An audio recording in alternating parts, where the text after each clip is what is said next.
तो बताओ, आप एक्स्ट्रा क्लास के लिए कुछ बोल रहे थे, आज एक्स्ट्रा क्लास नहीं है तो क्या नहीं बोल है, रहे हाँ। थे बीच में मैं हमने? ये बोल रहा था बेटा कि आज केमिस्ट्री की क्लास नहीं थी कहीं पे भी।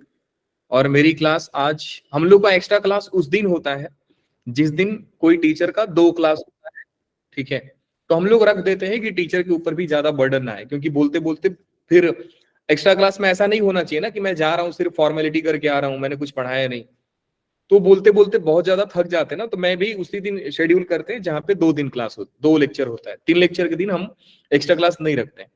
तो सबका कॉमन डे निकाल लिया गया है कि ये दिन ये सर का 2 लेक्चर है, ये दिन ये सर का 2 लेक्चर है, और उसमें हम लोगों ने एक्स्ट्रा क्लास रख दी।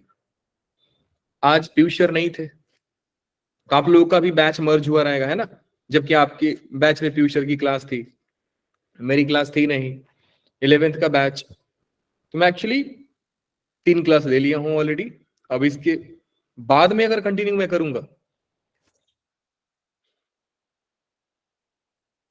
लगे सर पता करा हो। हम इसके बारे में इमेजिन नहीं करना चाहता हूँ, नहीं तो फिर दिक्कत हो जाएगा। कंटिन्यू करिए आप फटाफट। मेरी बहन तो मजे लेती है सर की बातें सुनकर। बताइए, आप लोगों को नहीं लगना चाहिए कि कपिल शर्मा मेरे को बुला लेता, थोड़ा बहुत पैसा देता है। वो सर जिस इतना कुछ तुम तो देखकर जलोगी हमको, तुमको हमारा तरक्की कहाँ भाई पसंद आएगा कि सर आप कपिल शर्मा में क्यों जाएंगे, आप टीवी पर आ जाएंगे। जिलस आदमी। सर आपकी रिकॉर्डिंग यूट्यूब पे डाल डाल के हम ही मानेंगे। मैं तो कॉपीराइट मार दूंगा भाई। नहीं बोलते सर, ध्यान भी था रिकॉर्डिंग का। आइए इसी कहानी को शुरू करते हैं बेटा, ऑलरेडी टाइम हो गया है, ठीक है। आज ट्रिग्नोमेट्री का और इंटीग्रेशन का लास्ट सेकंड डे है। बहुत यादें आएंगी इंटीग्रेशन के साथ, हमने बहुत अच्छा पल बिताया।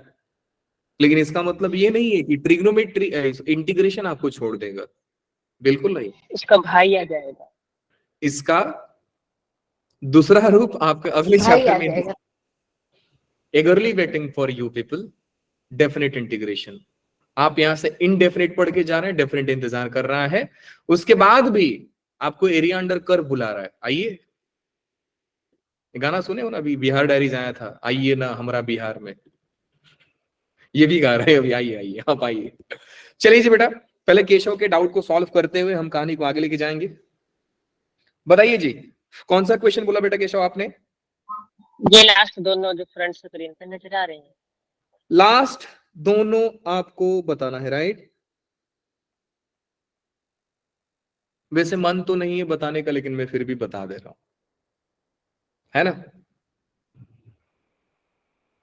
आप जानते हो बेटा, आपको एक्चुअली पिटने का मन कर रहा है मुझे, सही बता रहे हैं आपने। लास्ट क्वेश्चन, ये क्वेश्चन तो चलो ठीक है, मैं अग्री करता हूं बेटा, ठीक है ये नहीं आया रहेगा। लेकिन आपको मालूम है कि ये क्वेश्चन देने का मेरा पर्पस क्या था? जानते हो क्यों? ये मैंने ट्राई नहीं नो किया, सर। देखा ही अभी। सुनिए, बता रहे हैं इस क्वेश्चन का देने का मतलब क्या है। इस बात को जरा डेप्थ में समझिएगा, लेकिन समझने से पहले गेम खेलते हैं, ठीक है। मुझे बताइए यस एफ सर। फॉर, बताइए ए फॉर। एप्पल। एप्पल। सिर्फ 2 ही लोग बताए यार, मैंने बोला ना गेम खेल। अलजेब्रिक फंक्शन मत बोलते हैं। ए फॉर, बाकियों को आती नहीं है। A for Apple. एप्पल। ये हमारे इंडियन एजुकेशन सिस्टम की देन है। हर बच्चे को हमने रटा के रख दिया ए फॉर एप्पल। बच्चा उसके बियॉन्ड जाकर सोचता ही नहीं कि एफ फॉर एरोप्लेन बोल दूं, कुछ और बोल दूं, नहीं, उसको बोलोगे एफ फॉर दिमाग में imagine sir F for Apple. अंगूर। इसलिए मैंने एक क्वेश्चन डाला था कि आप मेरी रटे रटाए बातों के ऊपर आ जाइए। वो तो अभी आप बोल रहे हो ना, लेकिन स्टार्टिंग में तो आपने एप्पल बोला था, और मुझे मालूम था कि आप एप्पल बोलोगे। और ये क्वेश्चन देने का पर्पस भी मेरा यही था कि आप कहीं भावनाओं में आकर के ये चीजें रटना ले जो मैंने आपको सिखा दिया। रटना तो है, लेकिन आप एग्जाम में जाते जाते आपको ऐसे पैटर्न में थोड़ी सवाल मिलेंगे बेटा कि इंटीग्रेशन का ट्रिग्नोमेट्री है, ये लीजिए टाइप। तो इसलिए ये क्वेश्चन आपको नहीं पूछना चाहिए था एक्चुअली, लेकिन आपने पूछ दिया तो मैं बता देता हूं फिर से। और मेरा मकसद भी यही था क्वेश्चन का डालने का, वो फ्लो तोड़ना है मेरे को जहां से आप रटते हैं। ना जिंदगी में मैं कभी रटा हूं और ना ही रटने का मैं शौकीन आदमी हूं। बोलते सब लोग हैं लेकिन मैं वही प्रैक्टिकल आदमी हूं। भैया हम रटेंगे उस चीज को जो हमको नहीं आता है। मैं भी नहीं बोल रहा हूं बेटा रटना बेकार चिंता, जो नहीं आता है हम उसको रट लेंगे, क्योंकि क्या मालूम एग्जाम में आ गए तो हमारा रटा हुआ काम में आ जाएगा। आइए, इस क्वेश्चन को करने के लिए बहुत ज्यादा दिमाग नहीं लगाना था, बहुत थोड़ा दिमाग में बन जाता। देखिए कैसे, sine x 1/2 minus cos x plus sine x minus cos x, इधर है sign x minus cos x, separate कर दीजिए, sign x minus cos x, यहां पे प्लस लिखना चाहिए dx। आंसर आएगा बेटा i is equal to half x plus half ln sine x minus cos x plus का c। समझे? मुझे बड़े दुख से कहना पड़ रहा है, हमारी एनसीईआरटी का क्वेश्चन है ये, एंड इसको कल टेस्ट में करके आए होंगे। आपने मेरे से पूछा क्यों फिर? सर मैंने क्वेश्चन आखिरी 2 देखे ही नहीं थे, तो मैंने शुरू के बाकी ट्राई कर लिए, 9th नहीं हो रहा था मेरे से। इसको करते हैं सर, डिनोमिनेटर में sin 2x दिख लिया, लेकिन पंगा यही होता है कि सर हम sin 2x को डिनोमिनेटर में 2 तरीका से लिखना जानते हैं, लेकिन हर बार वही जानते हैं sir 1 minus of 1 minus sin 2x आता है, नहीं तो 1 प्लस sin 2x माइनस 1 लिखता है। ये दोनों डिसाइड करने वाला सर साइन होता है। साइन का साइन डिसाइड करता है कि आप नेगेटिव ले रहे हैं कि पॉजिटिव ले रहे हैं। अब मैटर तो सर फंस गया, यहाँ पे साइन प्रेजेंट नहीं है तो नहीं है, अब बना दो। कैसे बनाएंगे सर? जादू से। धूप में जाएंगे, 2 घंटा रहेंगे, क्या मालूम जादू मिल जाए अपने को। Cos x minus sine x plus cos x plus sine x, दे दो इधर रूट का साइन 2x, इधर भी दे दो रूट का साइन 2x। जाओ, पिछले वाला सम बन गया है, आपको कर लेना खुद से, हो जाएगा। अब 2 इंटीग्रल है, कर लेना आप लोग। बिल्कुल हो जाएगा सर। बेटा ये माइनस है तो नीचे प्लस का होल स्क्वायर बनाना, ये प्लस है तो नीचे माइनस का होल स्क्वायर बनाना, ऐसे कहानी ऑलरेडी हो चुकी। तो मैंने जानबूझ कर दिया था ये दोनों सम को कि आप करिए। इस क्वेश्चन में मेरे को बस ये आपका फ्लो तोड़ना था कि बच्चा करते आ रहा है, ये पूरा सम किया, करते करते करते करते ये सम को भी ऐसे ही करने को सोचेगा जो पिछले पैटर्न को फॉलो कर रहा है। तो वो फ्लो मेरे को तोड़ना था, इसलिए मैंने आपको ये बोलता ना चिंदी से सवाल डाला लास्ट में। I am very smart you know, बहुत ज्यादा। हाँ जी, किसी ने हैंड रेज किया था बेटा? Yes sir. गलती से किया था। No sir. किसी ने गलती से कर दिया था सर। हाँ, तो गलती करिए मत करो। करिए। अगर आपको लग रहा है कि आप भी क्लास 11th में वाहियात क्वेश्चन पूछेंगे सर, आइए जरा हम चलते हैं आज की क्लास में। और आज की क्लास में बेटा फिर से कहानी बड़ी आसान होने वाली है, मजेदार हो जाएगी। सबसे पहला दिख रहा है सर, साइन का पावर mx इंटू कॉस का पावर nx dx का फॉर्मेट क्या होगा। बड़ा ही बढ़िया है सर, साइन का पावर mx कॉस का पावर nx। लेकिन आपको मालूम है बेटा कि ये जेई का बच्चा इस फॉर्म को देख करके रटेगा नहीं इसको, वो सोचेगा और उसके दिमाग में एक सवाल आएगा। सुनिएगा ध्यान से, एज ए जेई स्टूडेंट आपके भी दिमाग में ये चलना चाहिए जो मैं अभी बताने जा रहा हूं कि सर क्या ये फॉर्मूला सारे के लिए वैलिड है या ये फॉर्मूला कुछ स्पेशल m और n के लिए वैलिड है। क्या m का पावर कुछ भी होगा, n का पावर कुछ भी होगा, हम ये जो आप तरीका बताओगे यूज कर सकते हैं, या हमको अलग अलग सोचना पड़ेगा। तो बेटा वही आपको बताने जा रहा हूं कि now I am taking m n belongs to integer. मैंने बोला कि बेटा m और n इंटीजर है, तो एक बच्चा सोचेगा अच्छा इंटीजर में भी पॉजिटिव इंटीजर। अब आप सोचोगे कि सर आपने तो पॉजिटिव इंटीजर डाल दिया ना, तो एक बात बताइए, दुनिया में अगर मैं इंटीजर का कलेक्शन उठाऊं तो सर कुछ केस पॉसिबल है। हो सकता है कि आप दोनों इंटीजर जो उठाए हैं m and n both are odd, ये एक पॉसिबिलिटी बनती है सर, बोथ आर ऑड। या हो सकता है बेटा कि m और n में से, अब आप लोग तो खुद से इमेजिन कर लोगे ना कि सर क्या क्या बनने वाला है। m and end, m is odd, n is even। या हो सकता है बेटा कि आपने एक ऑड उठाया, एक इवन का कलेक्शन लिया है, उठा लिया। थर्ड केस क्या बनता है बच्चा लोग कि m and n both are even। I hope इसके अलावा कोई पॉसिबिलिटीज आपके दिमाग में नहीं आ रहा है। आ रहा है तो बोल दो। और मैं बोली M is बोलिए। even, N is odd। हाँ यही बोलना था सर। बेटा m और n बोलने, मैं जब बोला तो बोला बेटा एक ऑड होगा एक इवन होगा।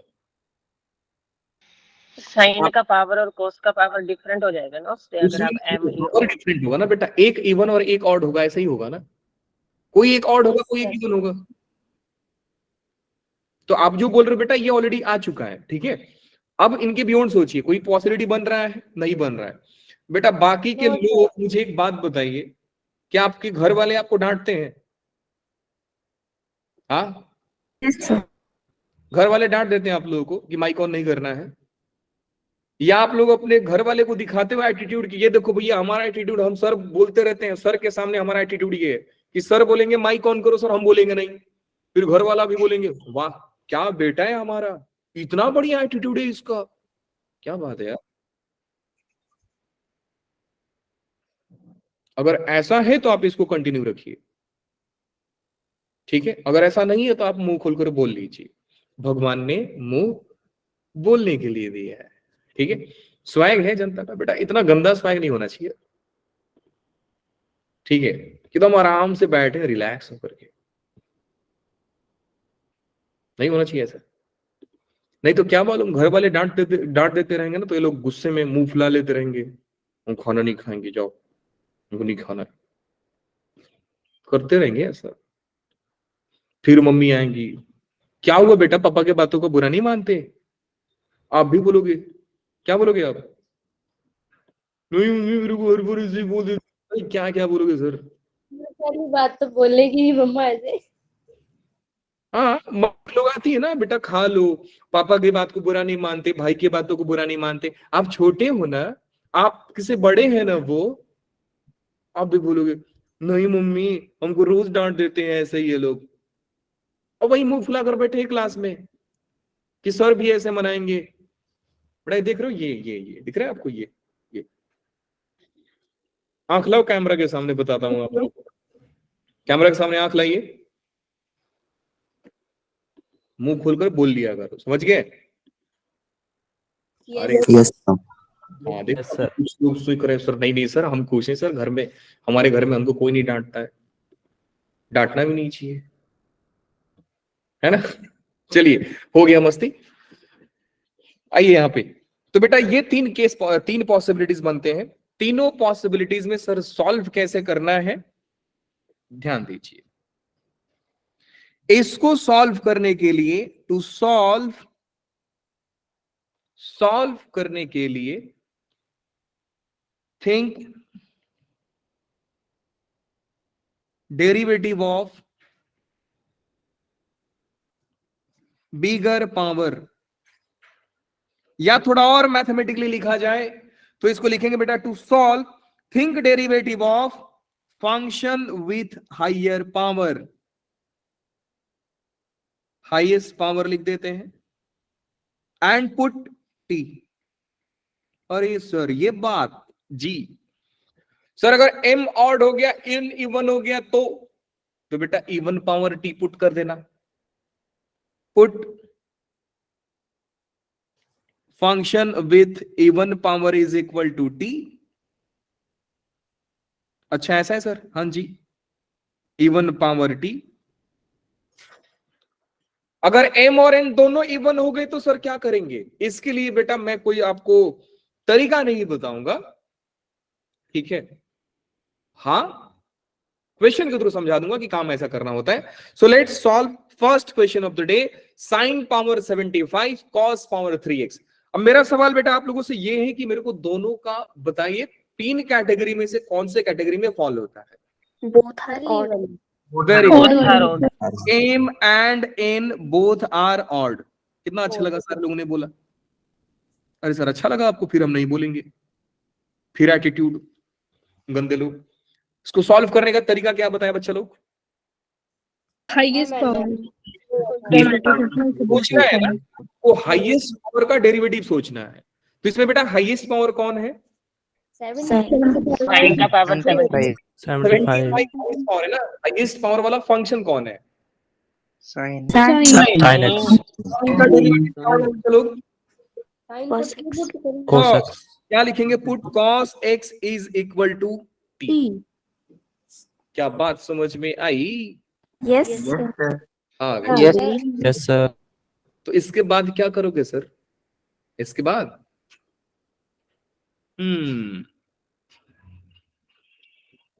अरे इसका डेरिवेटिव छोड़ते हैं, पहले इसको ही टी पुट कर देते हैं। Put sine x is equal to T.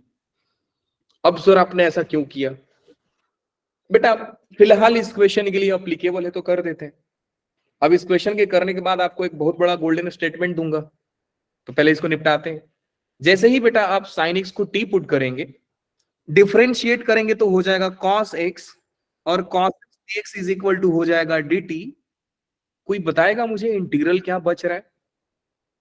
i is equal to, बस बता दो क्या मिला? 9 की t पावर t की पावर 75 cos x dt. हाँ, ये मुझे जानना था बेटा कि आप cos स्क्वायर सोच पाते हैं कि नहीं। तो ध्यान से देखिए कि cos x dx के साथ dt बन गया, एक cos x dx के साथ dt बन गया, तो बच गया cos स्क्वायर।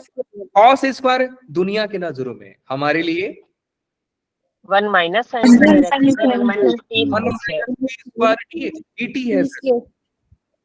और देखते के साथ जनता खुश। क्यों सर? अरे भाई साहब, integration of t power 75 minus T power 77 dt, question of first day, है ना? हाँ जी सर। तो पहले दिन का सवाल हो गया ना। क्या हो जाएगा बच्चा लोग? i is equal to t का पावर 76 और is 77 divide by 76 minus t की पावर 77 78 परफेक्ट। 78 प्लस का c, ये 88 पावर हटाओ सर. 88 लिख दिया। 7 का पावर 88। 78 टी का पावर t का पावर 78 लिखना था। हाँ जी गलती हो गई, माफ करें। i की जगह बेटा t की जगह पे क्या लिखेंगे? साइन x का होल पावर 76 लिखिए, या मर्जी है तो साइन का पावर 76 लिखिए, दोनों सेम बात होती है। 76 माइनस साइन का power 78 x divide by 78 plus का टी। तो बेसिकली एक काम करते हैं बेटा, यहां से ये हटा देते हैं। To solve think function with, या इसको हटा देते हैं, डेरिवेटिव इसमें नहीं सोचते हैं। अब मैं बता रहा हूं सर, हम आपने गलती किया सर, हम गलती करेंगे तो आप भड़क जाओगे। अरे ओ ऐसा है? यस सर ऐसा है। भाई साहब, to solve function with highest power and put equal to t, तो डायरेक्टली मैं लिख देता हूं फंक्शन विथ हाईएस्ट पावर को आपको टी पुट कर रहा है। अब एक बात मैंने बोला बेटा कि इसके बाद मैं आपको गोल्डन स्टेटमेंट दूंगा। गोल्डन स्टेटमेंट ये है, सुनकर आपको बुरा लगेगा, कि जो मैं तरीका बता रहा हूं वो इन जनरल वैलिड होता है, not valid for all type of questions. मैं गारंटी नहीं लेता कि मैं जो मेथड बता रहा हूं या जो स्टैंडर्ड अप्रोच है, मेरा मेथड नहीं है, स्टैंडर्ड अप्रोच है, इसके थ्रू आप हर ऐसे सवाल को कर पाएंगे। लेकिन इन जनरल ये तरीका से किया जाता है। इन जनरल का मतलब होता है बेटा सामान्य तौर पे ऐसा किया जाता है, हमेशा ऐसा होगा इसकी कोई गारंटी नहीं है। अच्छी बात यह है कि जो होगा वो ऐसे तरीकों से बन जाते हैं। तो आपके लिए अच्छा ये है कि आप हायर नॉलेज रखें कि सर ये हम जो तरीका अप्लाई कर रहे हैं वो इन जनरल वैलिड होता है, ठीक है, और ये हर बार सही नहीं है। जैसे कि मैं आपको एक आज मिथ से दूर कर रहा हूं, थोड़ा वो एक कंटेंट लेते हैं जो हमारे और आपके बीच में होना चाहिए, मतलब थोड़ा सिलेबस नहीं, कंसेप्चुअलिटी पे एक बात करते हैं, सुनेगा ध्यान से। और इस बात से आप भी अग्री करोगे, सर क्या बढ़िया चीज बताएं आप। जनरली हम डेरिवेटिव का सवाल लेते हैं आपसे, बड़ा ध्यान से सुनिएगा, मजा आएगा आपको। हम उठाए बेटा डेरिवेटिव, डेरिवेटिव के डेफिनेशन से सवाल आ रहा है आपके सामने, और मैं गारंटी देता हूं कि जा करके आप कहीं भी इस बात पे तर्क लड़ा लीजिएगा, अगर वो मैथमेटिक्स का सिर्फ हवा वाला बात रहेगा तो वो गलत जवाब देगा, 100% गारंटी है मेरी। अगर मैं आपसे बोलूं कि बेटा कोई भी एक फंक्शन है और वो है कांस्टेंट, फंक्शन कांस्टेंट है, now constant can be any number, depends on you कि आप कितना ले रहे हैं इसे। कोई मुझे इसका डेरिवेटिव बताएगा? जीरो। जीरो होता है। जीरो। अब आपके स्कूल में आस पड़ोस में क्या बताया जाता है, सुनिए। बोला जाएगा कि अगर कोई फंक्शन कांस्टेंट है तो उसका डेरिवेटिव 0 होगा, और साथ साथ एक एक्स्ट्रा ऐड किया जाता है कि if any function is a derivative of any function is 0, then function must be constant, है कि नहीं? कि अगर किसी फंक्शन का डेरिवेटिव 0 है तो फंक्शन कांस्टेंट हुआ होगा। और ये बताया जाता है, देखो दोनों साइड से बताया जाता है, फंक्शन का डेरिवेटिव, अगर फंक्शन कांस्टेंट है तो डेरिवेटिव 0 होगा, अगर डेरिवेटिव 0 है तो फंक्शन कांस्टेंट होगा। कभी सुने हो या आप भी अपने आप से सोचे रहोगे यही है ना? ये गलत है, Yes, sir. ये गलत है, और साथ साथ ये सही भी है। सही इन जनरल सही है, गलत हमेशा के लिए सही नहीं है सर। सेम वो सवाल मैं बता रहा हूं आपको कि आप जो तरीका लगा रहे इन जनरल सही मेथड है, हमेशा सही होगा इसकी कोई गारंटी नहीं है। समझ गए? अब इसके बारे में आप जानना चाहेंगे तो बेटा ये है कि थोड़ा आपको रेंज सेट के बारे में बात करना पड़ेगा। रेंज सेट को हम थोड़े ऊपर मैथ्स वाले बोल देते हैं, बाकी आपकी मैथ्स में रेंज के नाम से जाना जाता है। समझ गए? अब देखिए, इसके लिए आपको सीखना पड़ेगा कि सर फंक्शन कांस्टेंट का मतलब क्या होता है। आप जानते हैं फंक्शन कांस्टेंट का मतलब क्या होता है? अब आपके दिमाग में जो फैला पड़ा है ना ऐसा वायरस, वो क्या है? सर एक फंक्शन जिसका जो कोई एक नंबर हो, ध्यान से सुनिएगा सर, एक फंक्शन जो कि एक नंबर हो, फंक्शन 2 कांस्टेंट है, फंक्शन 3 कांस्टेंट है, क्या आप यही सोचते हैं? सही बताइएगा।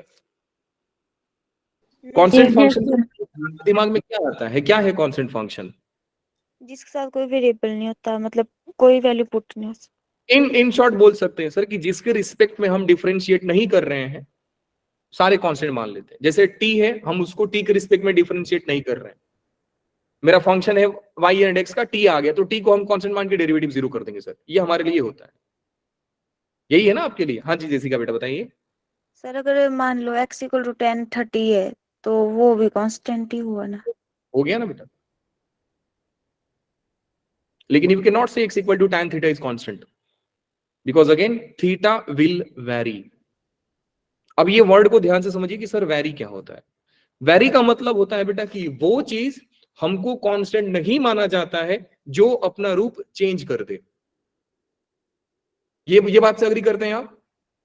सी अगर कोई ऐसा चीज है जो कभी कुछ और होता है, कभी कुछ और होता है, हम फिजिक्स में भी जानते हैं कि अगर हर बार हमारा एक्सेलरेशन सर चेंज हो रहा है तो हम उसको यूनिफॉर्म के कंडीशन में नहीं डाल सकते, वो नॉन यूनिफॉर्म हो जाता है, मतलब कांस्टेंट एक्सेलरेशन नहीं है सर, है ना? अब इस बात को ध्यान से समझिए, यहां पे आइए। अब एक मैं फंक्शन लेता हूं, एग्जांपल दे रहा हूं आपको, प्रूफ करके दे रहा हूं। एक फंक्शन लेता हूं जिसको मैंने डिफाइन किया कि ये फंक्शन 1 है जब x मेरा 0 से लेकर 1 होता है, और ये फंक्शन 3 है जब x मेरा 1 से लेकर के 2 होता है। अब मैं आपसे पूछूं कि बेटा ये कांस्टेंट है, तो आप बोलोगे नहीं है कांस्टेंट सर। ये फंक्शन दो जगह पे दो चीज दिखा रहा है अपने आप, 1 बन रहा है, कभी 3 बन रहा है सर, आप इसको कांस्टेंट कैसे बोल सकते हैं? लेकिन डेरिवेटिव निकाल करके देखिए आप इसका, करिए डिफरेंशिएशन इसका, जैसे ही डेरिवेटिव निकालोगे बेटा 0 आएगा, 1 का डेरिवेटिव 0 जब x आपका 0 से होगा, एंड 3 भी होगा 0 जब x आपका 1 से लेकर के 2 होगा। फंक्शन डेरिवेटिव 0, यहां पे फंक्शन कांस्टेंट था ही नहीं, इवन डेरिवेटिव वाज 0, तो डेरिवेटिव 0 था लेकिन मेरा फंक्शन कांस्टेंट नहीं था। तो ये चीज इन जनरल सही होती है। अब आप बोलेंगे सर इन जनरल का मतलब क्या है यहां पे? तो बेटा ये है कि अभी आपके लिए पृथ्वी गोल है, पूरी दुनिया के लिए पृथ्वी गोल नहीं है। समझ गए ना? यस ध्यान रखिएगा, ये सब बड़ा अजीब चीज होते हैं, हजम नहीं होता है, लेकिन ऐसा कोई बहुत बड़ी बात नहीं है कि हजम नहीं होगा, बताया नहीं जाता है छोटे बच्चों को। समझ गए? Yes sir. छोटे अच्छा, आपको मालूम है एक सवाल आ गया था एक बार, और सवाल मालूम है कहां पे आया था? ये सवाल आया था मास्टर लेवल पे, एक आईआईटी एग्जाम कराता है, वहां से सवाल पूछा गया था। बोला था कि एक फंक्शन है जिसका डेरिवेटिव 0 है, तो उसके रेंज में कितने एलिमेंट्स होंगे? सिंपल सवाल था। फंक्शन जिसका डेरिवेटिव 0 है, उसके रेंज में कितने एलिमेंट्स होंगे? रेंज समझते हो ना? यस एक फंक्शन है, यस सर। एक फंक्शन है जो यहाँ पे ये आंसर दिया, यहाँ पे ये आंसर दिया, तो रेंज में 2 आएंगे सर, 1 and 3, क्योंकि 2 ही आंसर दिया है। वही ना, जो फंक्शन आपका कनेक्ट हो जाता है, कनेक्ट मतलब जो आंसर देता है। अब x स्क्वायर में 2 रखेंगे तो 4 पे कनेक्ट होगा, मतलब सर 4 हमारा रेंज हो गया, क्योंकि हमारा आंसर आ गया 2 रखने पे 4। समझ रहे हो? फीलिंग को पकड़िए आप। तो सर हमारे रेंज में 2 एलिमेंट्स है, तो सिंपल सवाल ये पूछा था कि एक फंक्शन जिसका डेरिवेटिव 0 है, उसके रेंज में कितने एलिमेंट्स होंगे। ऑप्शन बड़ा मजेदार था, सवाल तो भले कैसा सिंपल लग रहा हो, ऑप्शन में दिया था, पहला ऑप्शन दिया था एट लीस्ट 2, एट लीस्ट 2, फिर दिया था एट मोस्ट 2, फिर दिया था एग्जैक्टली 2,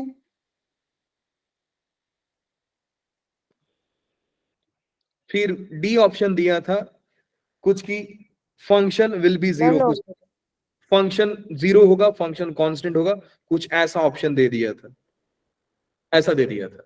फंक्शन कांस्टेंट की जगह पे फंक्शन 0 ही लिखा था शायद, मुझे एग्जैक्टली याद नहीं है क्योंकि बहुत पुराना हो गया है, सब दिमाग से उतर गया है अभी। तो फंक्शन 0 दे दिया था, बोला था कि बताओ कौन सा ऑप्शन सही है। और कहां से ये, कहां पूछ रहा है सवाल? मास्टर लेवल पे जो आईआईटी एग्जाम कंडक्ट कराता है वहां पे पूछ रहा है सवाल। बताइए, बड़ा चीप सिंपल चीज है, क्लास 11 के बच्चों को समझाओ वो भी समझ जाएगा। क्यों नहीं बताया गया आपको?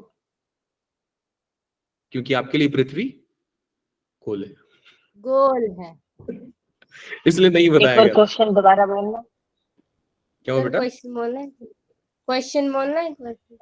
ये वाला हाँ हाँ जी।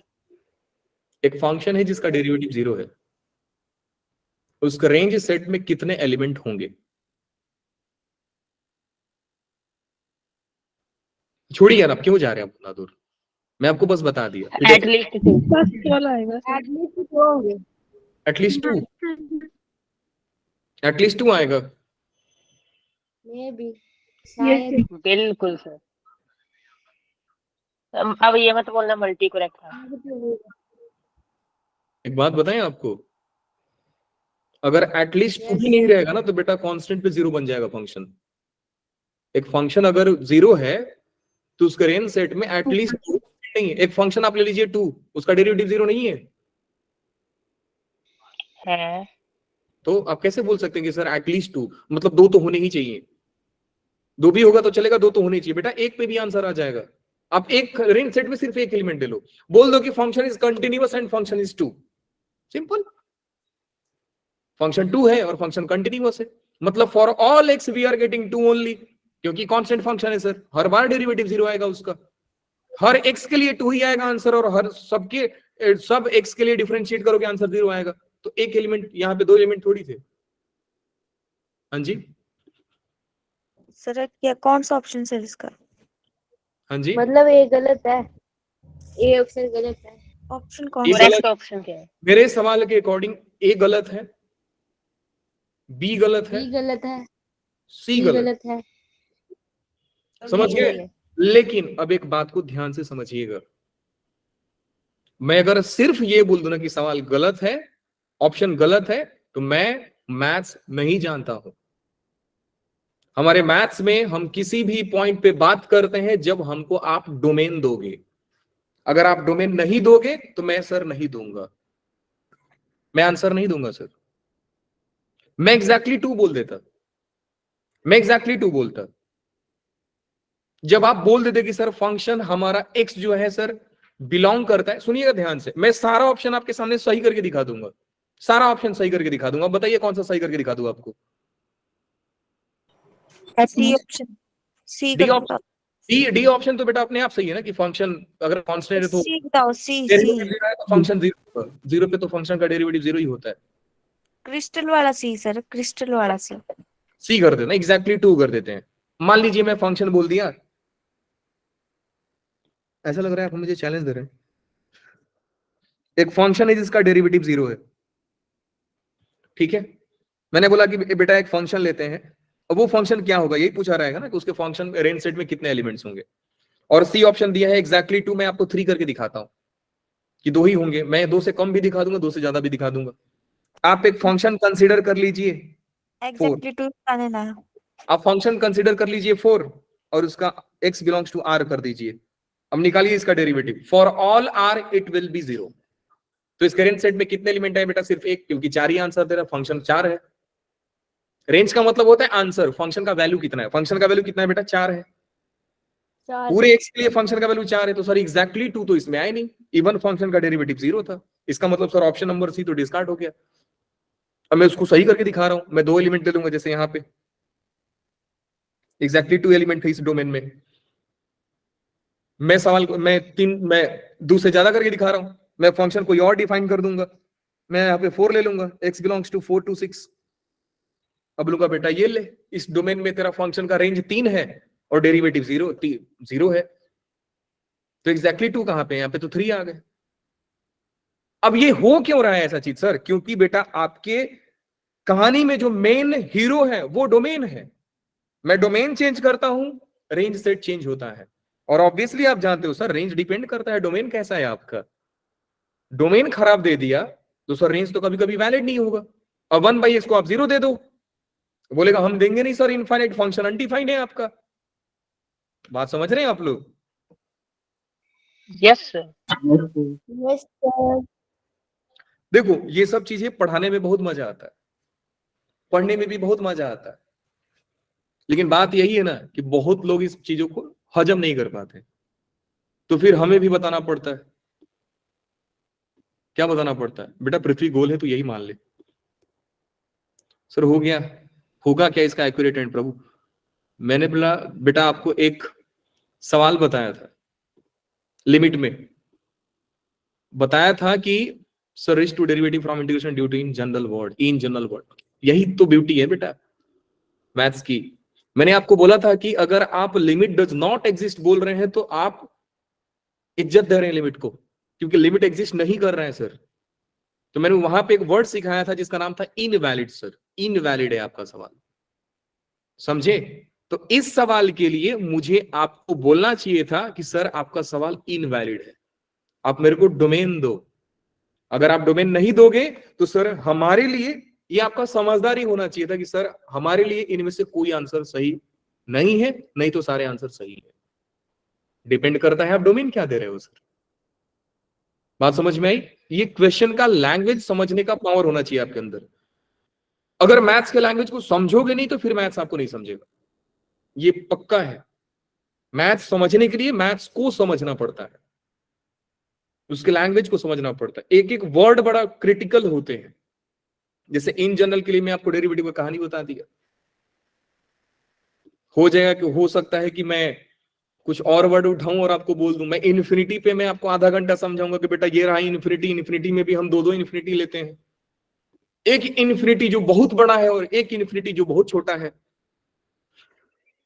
आप भी बोलेंगे ना सर वर्ल्ड का नंबर 1 रिचेस्ट पर्सन, वर्ल्ड का नंबर 2 रिचेस्ट पर्सन, पैसा दोनों के पास बहुत है, बहुत है। लेकिन उस बहुत में भी तमीज है, किसके पास ज्यादा है, किसके पास कम है। इन्फिनिटी में भी वही होता है। ये आपको सिखाया है बेटा मैंने लिमिट में कि इन्फिनिटी में इन्फिनिटी जोड़ोगे आंसर इन्फिनिटी आएगा। कौन सा इन्फिनिटी आएगा सर?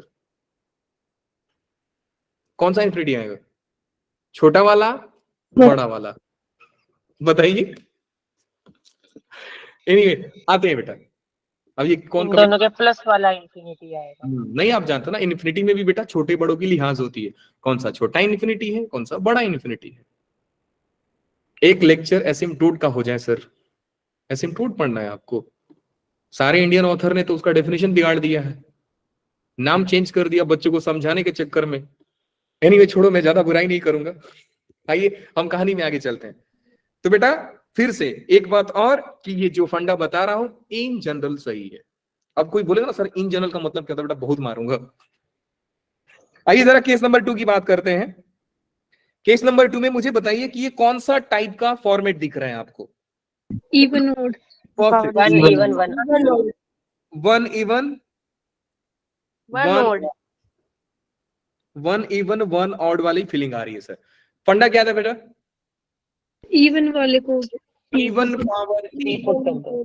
Even power. तो इवन पावर है किसके पास sir? sin x equal to Sin t derivative क्या हो जाएगा बच्चा लोग? cos x equal dt। आई क्या बन जाएगा मुझे बताइए? टी का पावर 4। t का एक पावर और 4 minus t आया सबको माइनस कुछ तो दिख रहा है। T square 1 minus t dt समझ गए? क्योंकि सर एक कॉस तो गया, कॉस स्क्वायर बचा। कॉस स्क्वायर दुनिया को दिखता है सर, हमको तो साइन स्क्वायर दिखता है। अगेन क्यों? क्योंकि सर साइन कॉस लिखकर करोगे क्या? इंटीग्रेट करना है ना आपको, सवाल थोड़ी छोड़ के आना है। तो इंटीग्रेशन करने के लिए मैंने साइन में कन्वर्ट कर दिया, टी में कन्वर्ट कर दिया। उसके बाद आप बोलोगे सर सवाल फ्रॉम फर्स्ट लेक्चर, टी का पावर 4 माइनस टी का पावर 6 dt। इसके बाद घर पर करें। करो हो तो गया ये खत्म।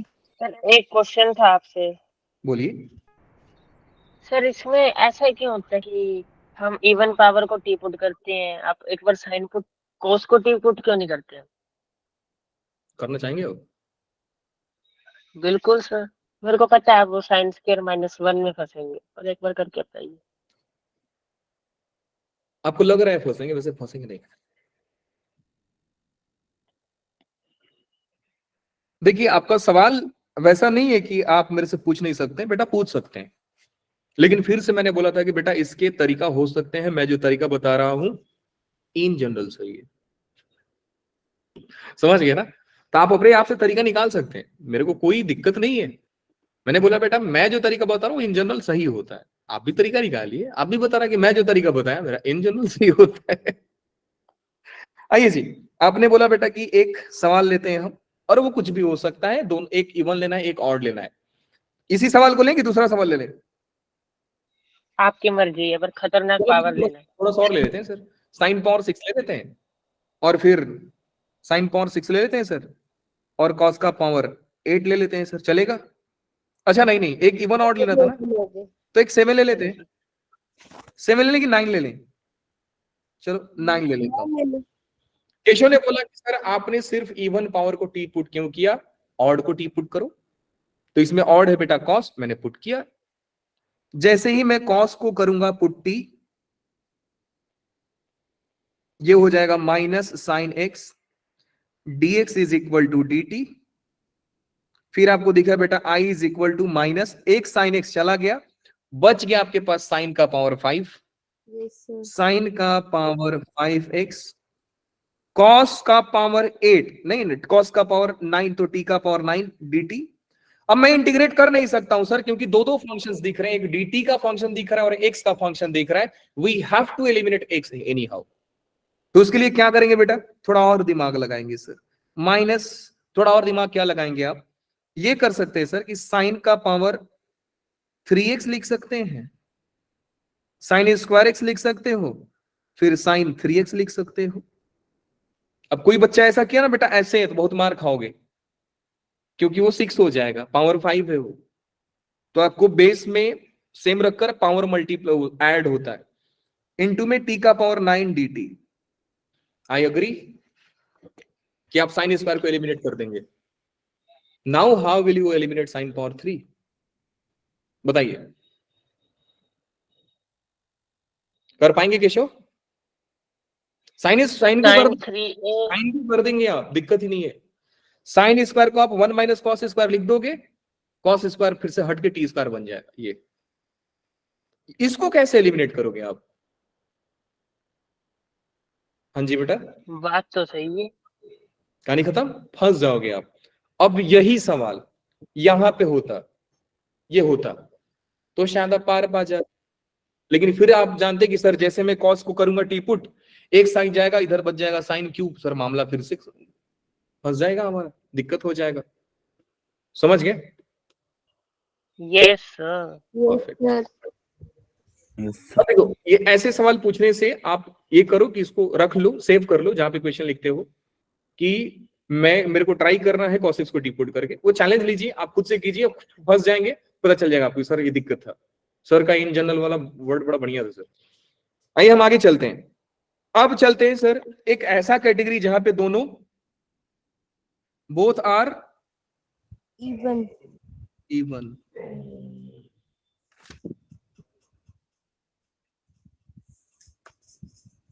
Both are even.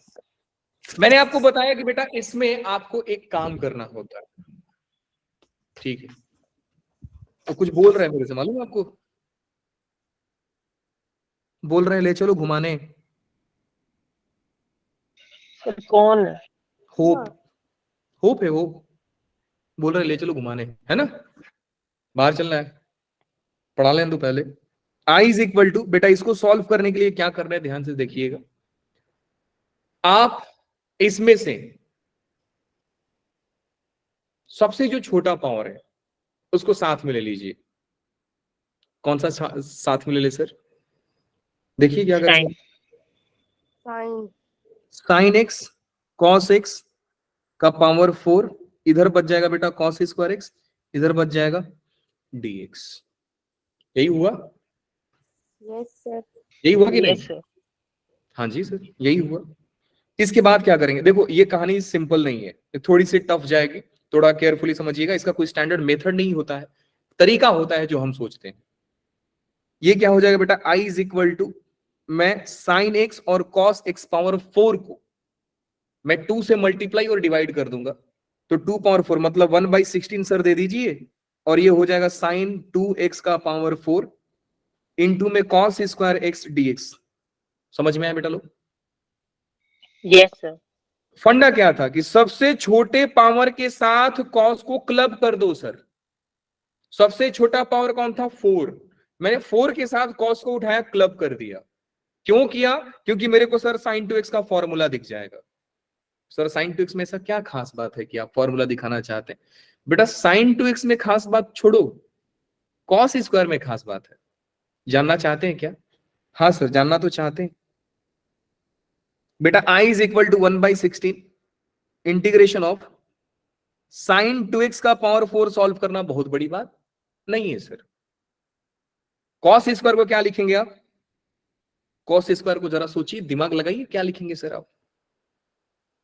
1 minus sin square. ना, 1 माइनस साइन स्क्वायर लिखोगे तो गड़बड़ हो जाएगा। अब देखिए, बहुत अच्छा लगा कि आपने बेटा ये सोचा और बोला कि सर आप 1 माइनस साइन स्क्वायर लिखो, और मैं एक्सपेक्ट करता हूं कि बच्चे लोग ये बात बोलें कि सर आप 1 sin minus x minus cos x का होल स्क्वायर। सर जो ना, आपने कल लिखवाई थी, क्या बेटा? तो जो आपने कल लिखवाए थे 2 फॉर्मूले, उनमें से करेंगे पुट। हाँ वो उठा लेंगे हम लोग, double angle formula. 1 minus of 1 minus cos, और एक था cos minus 1 plus 1। 1 minus cos 2x by 2। हाँ जी, 1 माइनस नहीं होता है, 1 प्लस होता है। ऐसे होता है ना, 1 माइनस ऑफ 1 माइनस, ऐसा ऑफ ऑफ होता है। हाँ, हाँ जी सर, 1 वाला। minus देवा सुनो सुनो सुनो, मैं कॉस स्क्वायर को चेंज कर रहा हूं। ये होता है कॉस 2 थीटा का फॉर्मूला क्या होता है? 2 कॉस स्क्वायर थीटा माइनस 1, वही होता है ना? हाँ जी Yes, सर। आप निकालिए। अब आप पूछते कि सर ये आप क्यों नहीं रखे, चलिए मैं रख के दिखाता हूं। मैंने आपको बोला ना कि जो आपके दिमाग में आ रहा है उसको पॉइंट आप नोट डाउन करो और खुद से फाइट मारना कि सर ये हम क्यों नहीं कर रहे। जैसे ही मैं बेटा यहां पे 1 माइनस साइन स्क्वायर लिखता, मेरी कहानी खत्म हो जाती, मैं कुछ कर नहीं पाता। क्या कर लेते आप, किसको टी पुट करते, साइन को टी पुट करना है कर लो। अरे नहीं सर कहां बकवास कर रहे हैं आप, हम साइन स्क्वायर को टी पुट करेंगे, कर लो। साइन स्क्वायर को आप टी पुट करेंगे, साइन 2x dx dt बन जाएगा, लेकिन साइन 2x का होल क्यूब यहां पे बच जाएगा, फिर आप गंदा फंस जाओगे। बात समझ में आ रही है बेटा? हाँ जी सर। यस है ना कि सर इसको पुट करना मतलब सर जान जोखिम में डालना है। तो सर आपको कैसे हिट किया कि 1 प्लस कॉस एक्स वाला पुट करना चाहिए? यस वैलिड सवाल है आपका, मैं बता सकता हूं कि ये क्यों मेरे दिमाग में आया। 1 प्लस कॉस 2x बाई 2 मेरे को क्यों लगा सर यही पुट करना चाहिए? क्योंकि बेटा मैं जानता हूं कि यहां साइन 2x है, इवन पावर है, तो या तो मैं साइन 2x कॉस 2x का ऑड पावर दे दूं, या तो मैं कॉस 2x का इवन पावर दे दूं। बात समझ रहे हैं? मैं वापस नो सर अप्रोच सेम लगा रहा हूं। अप्रोच क्या है मेरा कि इवन ऑड वाले साथ साथ देखिए सर, मैंने ऐसा कोई आपको फॉर्मेट नहीं बताया जिस फॉर्मेट में ये लिखा गया है कि साइन स्क्वायर एक्स और कॉस स्क्वायर वाई, या साइन पावर एम एक्स और कॉस एन वाई। नहीं, ये एक्स एंगल में दोनों को सेम रखा था। तो मेरे दिमाग में यही हिट किया कि मैं अलग फॉर्मूला लगाऊंगा तो गंदा फंसूंगा, so we have to make sine 2x अगर है तो हमको cos 2x का इवन बना दीजिए आप, या तो इवन बनाइए या तो ऑड बनाइए सर, क्योंकि फिर वो हमारा मामला आ जाएगा ना कि दोनों ऑड है दोनों इवन है, कि एक ऑड एक इवन है। तो सर यहां पे आपने क्यों नहीं सोचा बेटा? इसलिए नहीं सोचा कि यहां पे 2x था, यहां पे 2x है और यहां पे x है, मेरा ऑड इवन का फॉर्मूला लगता ही नहीं। ये ऑड देख रहे हो, दोनों इवन है, दोनों इवन है, लेकिन एंगल तो सेम नहीं है ना सर, तो मैं कैसे लगा दूंगा? इन जनरल वाला मेथड नहीं लगा सकता सर। अब लग जाएगा, देखिएगा कैसे। I is equal to 1/32 integration of sine 2x का पावर 4, हाँ 1/2, फिर dx ये अलग दिख जाएगा, फिर आपको दिखेगा 1/32, या मैं इसको ऐसा बाहर ले लेता हूं, ठीक है, और यहां पे दिख जाएगा बेटा इंटीग्रेशन ऑफ 1 तो गया, साइन 2x का power 4 into cos 2x dx। अब देख रहे हो बेटा, even power odd power, even power odd power, एक इवन और एक ऑड हो तो टी किसको पुट किया जाता है? even इवन इवन वाले। तो हम यहां पे क्या करेंगे बेटा? Put sine 2x is equal to t. T जैसे ही साइन 2x को टू पुट आप टी पुट करेंगे, साइन 2x का डेरिवेटिव cos 2x और 2x का डेरिवेटिव 2, तो cos 2x dx is equal to dt हो जाएगा, cos 2x dx is equal to dt by 2 हो जाएगा। मैं सिर्फ एक इंटीग्रेशन को सॉल्व कर रहा हूं, इधर वाला आपको छोड़ रहा हूं। प्लस में इंटीग्रल ऑफ क्या हो जाएगा? dt बाई 2, तो 1/2 वापस बाहर आ गया, साइन 2x को आपने t पुट किया है, t पावर 4 हो गया, cos 2x dx तो dt बन गया। तो सर ये तो हमारा सवाल हो गया लेक्चर नंबर 1 से, t का पावर 4 है, सॉरी इसका आंसर आ जाएगा t का पावर 5 डिवाइड बाई 5 प्लस का c, t की जगह पे साइन 2x चिपका देना। अब सवाल आती है कि सर हम इसको कैसे करेंगे? हाँ सवाल तो बड़ा बढ़िया है कि आप कैसे करेंगे सर, और होना भी चाहिए। कैसे करेंगे sir? Now you have to think कि सर साइन x का पावर 4 कैसे इंटीग्रेट किया जाता है। समझ में आया? हाँ, लेकिन मैं जानता हूं कि इतना करने के बाद भी आपके तरफ से कोई एफर्ट नहीं दिखेगा, मैं ही कर देता हूं बेटा। 2 बहुत इंपॉर्टेंट फॉर्मूले, बहुत ज्यादा बार बार आते हैं। अभी तक आप इन लोगों का पावर देख लिए रहोगे कि सर हर बार आ जाते हैं। ये वाला cos 2 थीटा का formula 1 minus 2 sine square theta, और फिर आपको दिखेगा cos 2 थीटा का formula 1 plus sorry 2 cos square theta minus का 1। इतना ट्रिग्नोमेट्री का नॉलेज होगा बेटा आप लोगों को कि जब यहाँ पे 2 होता है तो सामने वाला हाफ एंगल में चेंज होता है, इधर का आधा ये होता है। इसलिए जब आपसे पूछा जाता है cos थीटा तो आप बोलते हो sir 1 minus 2 sine square theta by 2। ये आइडिया है कि नहीं बेटा आप लोगों को? Yes sir. यस ये आइडिया है? यस अब देखिए अगर यहाँ पे साइन 2x है, इसका मतलब कि सर अगर मैं यहाँ पे साइन 2x लूंगा तो cos का 4x आना चाहिए था। हाँ मैं जी ऐसे सर। लिख सकता हूं बेटा कि cos 4x या cos 4 theta is equal to 1 minus 2 sine square 2 theta. बोलिए यस और नो? हाँ जी सर। तो फिर मैं यहां से Yes. लिख रहा हूं इंप्लाइज कि sir sine square 2 theta is equal to 1 minus cos 4 theta divide by 2। बात समझ में आई? हाँ, आपका सवाल फिर से आ सकता है कि सर आपने क्यों चेंज किया?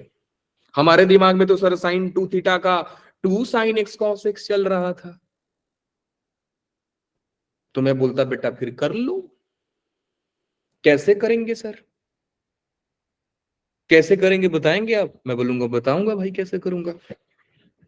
तरीका नंबर 1, मैं इसको सॉल्व कर रहा हूं दूसरे स्लाइड पे। देखिए डिपेंड करता है कि आपने इंटीग्रेशन के साथ कितना टाइम स्पेंड किया है। ये आपको लग रहा होगा कि सर को आ रहा है, बेटा नहीं, मैं लिटरली बता रहा हूं, कोई सवाल को मैं पहले से सॉल्व करके नहीं लाता आपके सामने, पढ़ाता हूं, दिमाग में आता है, मैं आपको सॉल्व कराता हूं। लीजिए सवाल है आपका ये, मैं 1/32 काट रहा हूं, आप लोग समझना, पीडीएफ देखना और इसको अरेंज करना। मेरे सामने बस ये मैं मान के चलता हूं कि इंटीग्रल है मेरा, ये सवाल मेरा नया है, ये वाला ध्यान से देखिए, ये है मेरे लिए नया सवाल। कलर दिख रहा है बेटा, ये ग्रीन कलर का? हाँ जी सर। बहुत अच्छा दिख रहा है। समझ रहा? बट आई सर ग्रीन नहीं। सॉरी बेटा, सर ग्रीन कलर। हाँ हाँ ग्रीन नहीं है, इसका मतलब आपको दिख रहा है, मैं समझ गया। ग्रीन होता आप बोल देते तो मैं समझ जाता कि डाउट है भाई, आंख चेक कराओ। 1/, अब एक बात बताइए बेटा, साइन 2x को आप सोच रहे हैं कि सर मैं एक काम करूं, मैं इसको 2 साइन x cos x लिख दूंगा। मैं बोलूंगा लिख दो भैया, फिर आप बोलोगे ना सर इधर भी 4 और इधर भी 4 और ये जो 2 है ना आप इसको 16 करके बाहर कर दीजिए। क्या मैं सही हूं कि गलत हूं? बोलिए सही है कि गलत चलो है? मान लिया आप ठीक हो, आगे चलो। ठीक है, अब आपको दिखेगा सर ये इवन और इवन वाला मामला है। हाँ जी सर। मानना क्या है सर बेटा? अब तो आपने जो लिखा था ऊपर वही आगे कहानी। ऊपर वाला कहाँ ऊपर वाला बेटा? तो 6 था, इधर ये है, हाँ जी हाँ जी। चेंज हो गया ना। अब हाँ जी आपके सर। दिमाग में फिर से कोई नया तरीका, एक नया स्पार्क लगेगा आपके दिमाग में, वो करंट सा, अरे ना सर हम दूसरा तरीका में करेंगे। फिर याद दिलाऊंगा, ये मेथड मेरा इन जनरल। है, आप करिए अपने तरीके से, मैं मना नहीं कर रहा हूं। Now let's talk about the another method. आप इसके बाद कर लेंगे ना? कर लोगे ना? हाथ पांव मारिएगा, नहीं होगा कोई दिक्कत नहीं है। मैं अगेन बोल रहा हूं कि ये होगा कि नहीं होगा मैं गारंटी नहीं देता आपसे। अब आइए इसको दूसरा तरीका से करते हैं। सर हम जानते हैं कि हमारे इंटीग्रेशन में, देखो जो चीजें हैं उसको एक्सेप्ट करना सीखिए आप। आप इंटीग्रेशन में सारा ट्रिग्नोमेट्री का फॉर्मूला जानते हो, सारा ट्रिग्नोमेट्री का इंटीग्रेशन जानते हो, लेकिन साइन एक्स और कॉस एक्स का पावर 1 में ही जानते हो आप। पावर 4 में आपको कोई नहीं सिखाया गया। डेरिवेटिव होता तो आप करते, डेरिवेटिव होता तो आप करते, वो चेन रूल लगा के आप करते। इंटीग्रेशन में नहीं होता है। तो मुझे सर साइन 2x को इसके लीनियर इंटीग्रेशन में चेंज करना पड़ेगा।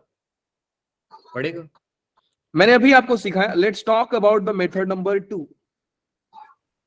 आई जो होगा बेटा वो होगा इंटीग्रल ऑफ साइन 2x को आप लिखेंगे 1 माइनस कॉस 4x/2 का होल स्क्वायर। बोलो नहीं समझे सर? समझ गए। समझ गए ना? Yes, फिर sir. i is equal to आप लिखोगे इसको 1/4 बाहर निकाल लीजिए, फिर integration of 1 minus 2 cos 4x plus में कॉस स्क्वायर 4x आपको दिख जाएगा। दिखा कि नहीं दिखा? अभी भी ये इंटीग्रेट हो जाएगा, ये इंटीग्रेट हो जाएगा। सर ये कैसे इंटीग्रेट करेंगे? बड़ा बढ़िया सवाल है सर, ये कैसे इंटीग्रेट करेंगे? फिर मैं बोलूंगा बेटा वापस सोच, पावर 2 में है, लीनियर में कन्वर्ट कर इसको। आप दोबारा दिमाग लगाएंगे, बोलेंगे सर कॉस स्क्वायर 4x को कैसे चेंज किया जाएगा। देखिए कैसे चेंज किया जाएगा, इसलिए इसको बढ़िया सवालों में से एक माना जाता है बेटा। cos ये 2a minus 1 परफेक्ट, मैं लिख सकता हूं कि कॉस, मैं इधर लिखता हूं cos square theta is equal to 1 plus cos 2 theta by, बेटा वहां पे डिमांड है सामने वाला कॉस 4x दे, तो आप बोलोगे सर कॉस स्क्वायर 4 के लिए इधर का डबल इधर आता है, इसका मतलब सर इधर का 8 इधर आएगा। बोलो नहीं समझे सर? yes sir समझ गए? तो ये भाई साहब भी लीनियर में आ गए, ये भाई साहब लीनियर में आ ही चुके हैं और ये भी आ चुका है। रखिए, निपटाइए, खत्म कहानी। समझे? इसलिए इवन पावर के सवालों को एक अच्छा सवाल माना जाता है, क्योंकि आपको बार बार इसका एक ही निदान है कि बार बार डबल एंगल फॉर्मूला यूज करो, बार बार करो, आप हर बार आपको करना पड़ेगा। हो सकता है कि 2 बार में ना हो, 3 बार में ना हो, 4 बार में ना हो, लेकिन होगा। लेकिन एक बात ध्यान देना, आपको जेई आईआईटी जो है इंजीनियर बनाने के लिए बना रहा है, मजदूर नहीं बना रहा है आपको। तो ऐसा सवाल बिल्कुल नहीं देगा कि आप 3 घंटा पास करो उसमें। अगर वो 3 लग रहा है कि सर बड़ा सवाल है, तो कुछ ट्रिक होगा वहां पे, वो क्लिक करना चाह रहे हैं कि बच्चा क्लिक कर ले इसको। समझ गए? हाँ जी सर। एक बार m1 बताओगे कैसे होगा मेथड 1? बेटा ये भी आपको बड़ा थोड़ा लेके जाना पड़ेगा दूर तक, ठीक है? इतना आसान नहीं है इसको करना, लेकिन फिर भी ट्राई कर सकते हैं कि सर हो जाए, गारंटी मेरा नहीं है। आप सोचेंगे कि सर साइन पावर 4 को मैं 1 माइनस कॉस स्क्वायर का स्क्वायर लिख दूंगा। मैं तरीका बताया हूं, मैं वापस बोल रहा हूं बेटा, होगा कि नहीं होगा मेरी गारंटी नहीं है। और मेरे दिमाग में आया था कि हम इसको एक और तरीका से कर सकते हैं, होगा कि नहीं होगा हम नहीं जानते। चलो ट्राई मार लेते हैं, जब आप बोल ही रहे तो। Sir I is equal to 16, मैं यहां से क्या क्या सोच सकता हूं बेटा? एक तो सोच सकता हूं कि सर साइन स्क्वायर या कॉस स्क्वायर में से किसी एक को चेंज कर दो, तो मैंने एक कर दिया, 1 माइनस कॉस स्क्वायर एक्स का स्क्वायर कॉस का पावर 4x, यही है। yes sir हाँ जी sir. I is equal to हो जाएगा 16 इंटीग्रेशन ऑफ 1 माइनस, इसको थोड़ा इधर रखते हैं, 1 minus 2 cos square x plus में कॉस का पावर 4 4x इंटू कॉस का पावर 4। बस यही गाना चलेगा मेरे को लग रहा है, और कुछ ज्यादा हो नहीं रहा है, यही गाना चल रहा है। हाँ जी सर। हाँ, कुछ ज्यादा तो हुआ नहीं। अगर मैं कॉस को टी पुट करता भी तो कुछ ज्यादा फायदा हुआ नहीं सर, उसको साइन लाना पड़ेगा। तो यहाँ पे देखें, यहाँ पे कर लेते हैं। ये पता चला ना कि सर इसके बाद हम लोग नहीं बढ़ सकते, लिमिट क्रॉस हो गया सर, अति हो गया सर। yes sir तो अति सर्वत्र वर्ज्यते बोला गया है सर संस्कृत में, कि अति बिल्कुल मना होता है भाई। अब आइए जरा दूसरा तरीका से सोच सकते हैं सर, और किस एंगल से सोच सकते हैं इसको? हम पुट कर देंगे सर किसी को, किसको पुट करेंगे? cos x को। चलो साइन को टी करते हैं कि डेरिवेटिव पॉजिटिव है, sine x is equal to t put करेंगे, cos x dx is equal to dt हो जाएगा। फिर I is equal to 16 integration of t का पावर 4, फिर आपको दिख जाएगा एक cos तो गया, बच जाएगा cos क्यूब dt, कहानी खत्म। अब ये चेंज नहीं होगा, फिर बिल्कुल मजेदार नहीं है। बात समझ गए? हाँ जी सर। yes sir समझ गए? फिर आप बोलोगे सर मेरे दिमाग में एक और तरीका आ रहा है, मैं बोलूंगा बता कौन सा? तो बोलोगे सर ये लो, आपने बोला था कि जब इवन आता है तो डबल एंगल याद करो, तो मैंने दिमाग लगाया सर। क्या दिमाग लगाया भाई? I is equal to 16 integration of, जरा देखिएगा ध्यान से, ये है साइन स्क्वायर एक्स। मैं देखिए साइन स्क्वायर एक्स को मेरे दिमाग में है क्या लिखना है, 1 माइनस कॉस 2 थीटा बाई 2, तो मैं लिख रहा हूं 1 माइनस कॉस 2x बाई 2 का होल स्क्वायर। अग्री करते हैं बेटा इससे? हाँ जी सर परफेक्ट। यस क्या इस बात से अग्री करते हैं बेटा, ये 1 प्लस कॉस 2x बाई 2 का होल स्क्वायर हो जाएगा? yes sir है कि नहीं? बिल्कुल सर है। ठीक, अब आगे चलते हैं। और क्या क्या सोच सकते हैं सर हम इसके बारे में सोच सकते हैं सर कि इधर 2 का पावर 4 देख रहे हो, 2 का पावर 2 4, 2 का पावर 2 4, इसका मतलब सर 4 4 16 बाहर आ गया। मार्केट में जो बच गया उस पर ध्यान दीजिएगा। जितना फाइट मार सकते हैं सर हम फाइट मारेंगे। 16 कटते हुए दिख रहा है सभी लोगों को? Yes sir. आप 1 minus cos 2x 1 plus cos 2x का होल स्क्वायर लिख सकते हैं। ये तो लिख सकते हैं ना आप कि अगर x का स्क्वायर है प्लस इनटू यस में सर लिख सकते हैं। इनटू में y का स्क्वायर है तो आप x y का होल स्क्वायर लिख सकते हो, लिख सकते हाँ हो। जी सर। तो मैंने क्या किया बेटा, 1 माइनस कॉस 2x के और 1 प्लस कॉस 2x को क्लब किया और इनका स्क्वायर लिख दिया, dx हो जाएगा sir. I is equal to integration of a minus plus b दिखेगा, a माइनस b और b, मतलब 1 माइनस कॉस 2x का होल स्क्वायर, जो है ना a square minus b square, तो ये दिखेगा आपको कॉस स्क्वायर 2x का होल स्क्वायर। यही दिख रहा है बेटा लोग? Yes sir. जी सर। यही दिख अब रहा है। इसको और सॉल्व कर लेते हैं। ये हो जाएगा 1 minus 2 cos square 2x plus में कॉस का पावर 4 2x dx। शायद यही बन गया ऊपर वाला, देख रहे हैं? यही है, आपको लग रहा है नहीं है बेटा? वही है। जब इस 4 को आप तोड़ेंगे ना तो स्क्वायर में चेंज हो जाएगा, 2 देकर जाएगा। ये 4 है ना यहाँ पे, और ये अब इसके बाद ये इंटीग्रेबल है। नहीं जानते हो कैसे? अभी भी नहीं आ रहा है बेटा? अरे अब तो यूज कर सकते हैं ना। 1 माइनस 2 कॉस 2x को क्या लिखेंगे? अब ये बार बार ओपन होगा, मैं मानता हूं होगा, लेकिन अगर आपके दिमाग में आ रहा है कि सर ऐसा कर सकते हैं तो कर दो भैया, किसने मना किया? अब कॉस स्क्वायर को आप क्या कर सकते हैं? ऐसा कर सकते हैं सर 1 माइनस, नहीं, हाँ 1 प्लस 1 प्लस कॉस बाई 2, ऐसा लिख सकते हैं कि नहीं? हाँ जी सर। कॉस पावर 4 को ऐसा लिख सकते हैं sir 1 plus cos 2x by 2 का होल स्क्वायर, लिख सकते हैं कि हाँ नहीं? जी। हाँ लिख जी सकते? सर। फिर से सिंप्लीफाई करो, आप पहुंच जाओगे यहाँ पे। इसको भी सिंप्लीफाई यहाँ पे करोगे ना, यहां से डुएबल है, ये हो जाएगा। समझे कि नहीं? एक टर्म और ओपन समझ कर, गए बिल्कुल। एक टर्म और ओपन कर दो कि समझ गए? जवाब नहीं आ रहा मतलब एक और ओपन कर देते हैं बेटा। पहले ये 2 और 2 तो उड़ा दो, 1 माइनस कॉस 2x, वाह, तो ये भी उड़ा दो सर, कॉस 2x बाद में उड़ाएंगे, अभी इधर देखते हैं।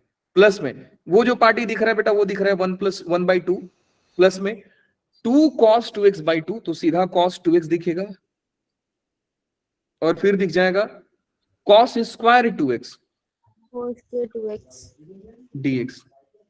कुछ ज्यादा उड़ गया ना इसमें तो, काफी। ये भी गया, ये भी गया, ये भी गया, ये भी गया। वाह, अच्छा सवाल है फिर तो, मेथड अच्छा चुना हम लोगों ने।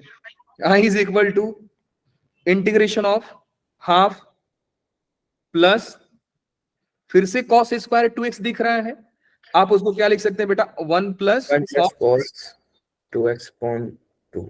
नहीं, we have done something wrong. Sir आपने जादू किया है, हाँ ओपन कर दिया बड़े वाला। समझ गया भैया, समझ गया मैं। ये स्क्वायर में 4x था, यही बोले हो ना आप? Yes sir. समझ गया मैं। यस यहाँ पे 4x आना चाहिए था, यहाँ पे 4x आना चाहिए था, यहाँ पे 4x आना चाहिए था, यहाँ पे 4x आना चाहिए था, यहाँ 4x आना चाहिए था। मुझे लग रहा था कि वो 4 क्यों नहीं दे पा रहा है, तो cos खत्म। फिर क्या बच जाएगा बेटा? हाफ प्लस कॉस अभी भी स्क्वायर आप 4। जानती है 1/4 होना चाहिए। कहाँ पे बेटा? सर, अच्छा ये वाला, स्क्वायर। अच्छा यहाँ वाला, ये नीचे नीचे हाँ जी ना? सर। बिल्कुल ये एक सर। बार दोबारा समझाना, कैसे स्क्वायर ओपन किया आपने? इसको हटा देते हैं, इसको 1 बाई, सेपरेट किया ना डिनोमिनेटर, फिर स्केयर किया 1/2 प्लस 4x अपॉन इस हिसाब से तो फिर ये कटता ही नहीं, फिर तो सिर्फ ये कटेगा, ये नहीं कटेगा, नहीं कटेगा ना ये वाला, नहीं ये नहीं कटेगा। यहाँ हाँ 1 वाला वाले, सॉरी बेटा, 2 cos 4x लिखो sir. 2 2 cos cos 4x 4x है, जो 2 नहीं आएगा। ये स्क्वायर वाला बोल रहे हो? हाँ ये आएगा बिल्कुल आएगा। और मेथड तो बहुत अच्छा चुना वैसे आपने।